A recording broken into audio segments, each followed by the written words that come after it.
So now we're going to learn how to tie into our harness using a figure-of-8. Just before we begin, I want to point out that you never tie in through that there. That's your belay loop. You're always going to tie in through these two tie-in points here. So to start, what we're going to do is we're going to do the first part of our figure-of-8. It's a retreaded figure-of-8, so it's done in two parts. And to do the first, what we do is get a length of rope.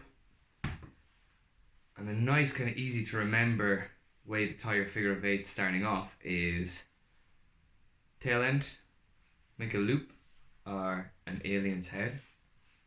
You're going to strangle and then you're going to poke him in the eye.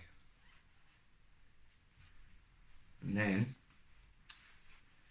you're going to be left with this part of your knot. So that's the first part. Next up, see, I'll give it a little bit more rope there just in case. Then what we're going to do is we're going to tie into our two tie-in points, bottom up. Just be mindful of this tag here. You don't want to tie around that. Make sure it's going between the two. And you bring your knot up here. So it's a retreaded figure-of-8. So this is the second part. You're going to get your tail and you're going to pop it through like so, following this original 8 the whole way around. Just getting the tail again, making sure it goes through.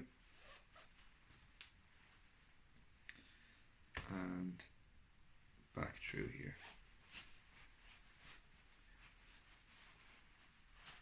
Okay, so you've got your figure-of-8 complete.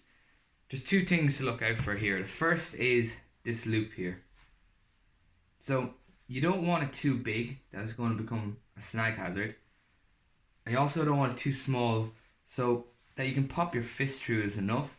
What I like to do is I like to measure it off my belay loop, have it just a teeny tiny bit bigger. The second thing is the length of the tail. So you never want less than 4 inches of tail. Pets will say that 4 inches of tail on its own will suffice. Reason being is if you have a super small tail here, that can feed back through the knot and the knot can open up. What I always like to do, just to add a little bit more redundancy and to tidy up my tail, is to put in what's called a stopper knot.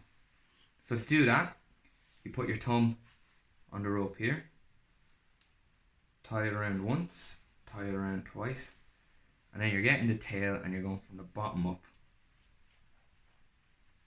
I almost might have a little bit too much tail on this one. And then what you're left with is a really nice and snug figure-of-8. Like so.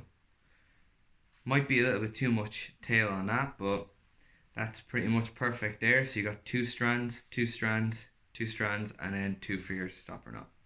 And then you're good to go.